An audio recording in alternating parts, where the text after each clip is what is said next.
Hello friends, अस्सलाम वालेकुम और वेलकम टू अनदर वीडियो। आज हम बात करेंगे एक ऐसे शख्स की जो पूरे पाकिस्तान और दुनिया के लिए मिसाल है, अब्दुल सत्तर एधी साहब की जिंदगी और उनके बेमिसाल काम के बारे में। ये कहानी है एक इंसान की जिसने सिर्फ इंसानियत के लिए जिंदगी जी और जिसके नाम पर पूरे मुल्क में लोगों के लिए रोशनी का चिराग जलता रहा। अब्दुल सत्तार एधी का जन्म 1928 में इंडिया में हुआ। बचपन से ही उन्होंने गरीब और बेचारी लोगों की मुसीबत देखी। छोटे से उम्र में ही उनके दिल में एक जज्बा पैदा हुआ, लोगों की मदद करना।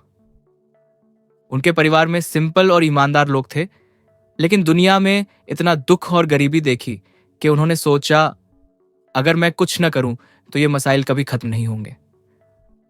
बचपन में ही उन्होंने छोटे से स्टेप लिया। भूखा, बेचारा, बीमार, किसी को ना इग्नोर करना, यह जज्बा उनके अंदर पूरी जिंदगी के लिए चला। उन्होंने देखा कि सिर्फ शिकायत से कुछ नहीं बदलता, एक्शन लेना जरूरी है। 1951 में एधी साहब पाकिस्तान आकर अपनी चैरिटी शुरू करते हैं। शुरुआत बहुत छोटी थी, एक छोटा सा क्लिनिक, एक एम्बुलेंस और सिर्फ एक ही मोटो, इंसानियत। लोगों ने पहले उनकी मदद को डाउट किया, लेकिन एधी साहब ने हिम्मत नहीं हारी। वो हर दिन एम्बुलेंस चलाकर लोगों की जान बचाते और ऑर्फेनेजेस में बच्चों की देखभाल करते। एक इंसान का मिशन पूरे मुल्क के लिए रोशनी बन गया। हर मुश्किल का सामना करते हुए उन्होंने कभी पीछे नहीं हटे।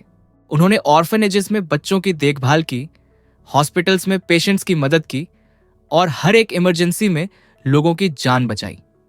उनके एफर्ट्स से हजारों जिंदगियां बच गईं। फंडिंग के इश्यूज और पॉलिटिकल हर्डल्स के बावजूद एधी साहब ने अपना काम नहीं रोका। हर चैलेंज को एक अपॉर्चुनिटी समझकर सॉल्व किया और अपने मिशन को ग्रो किया। एधी साहब के लिए पॉपुलैरिटी या अवार्ड्स कभी इंपॉर्टेंस नहीं रखते थे। उनका फोकस सिर्फ इंसानियत पर था। उन्होंने हमेशा सिंपल और मॉडेस्ट जिंदगी जीकर सबके लिए इंस्पिरेशन बनाया। उनके लेट लाइफ में भी वो हर दिन सेम रूटीन फॉलो करते, एम्बुलेंस देखना, वॉलंटियर्स गाइड करना और नीडी लोगों की हेल्प करना। उनका डेडिकेशन हर किसी के लिए मिसाल था। 2022 में उनकी वफात के बाद पूरे पाकिस्तान में शोक का माहौल था। गवर्नमेंट और आम लोग दोनों ने उनको सल्यूट किया। उनकी सिंप्लिसिटी और डेडिकेशन ने पूरे मुल्क को इंस्पायर किया। फ्यूनरल में हजारों लोग आए, हर किसी की आंखों में आंसू थे, लेकिन दिल में शुक्रिया का जज्बा था।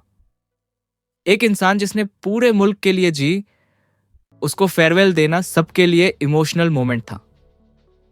एधी साहब ने हमें सिखा दिया कि इंसानियत सबसे बड़ा मिशन है। छोटी सी मदद भी किसी की जिंदगी बदल सकती है। उनकी लाइफ हमेशा ये मैसेज देगी कि helping others is the true purpose of life. दोस्तों, हम सब उनसे सीख सकते हैं कि अगर हम छोटी छोटी चीजों में मदद करें तो सोसाइटी में बड़ा फर्क पड़ सकता है। उनका मिशन सिर्फ एक इंसान का नहीं, पूरे मुल्क के लिए एग्जाम्पल बन गया। अगर आपको ये वीडियो पसंद आया तो लाइक करें, सब्सक्राइब करें और शेयर करें ताकि और लोग भी इंस्पायर हों। याद रखो, एक छोटा स्टेप भी इंसानियत की तरफ बड़ा फर्क ला सकता है। राइज एवरीडे के साथ हर दिन इंस्पायर हो और दुनिया में रोशनी फैलाओ।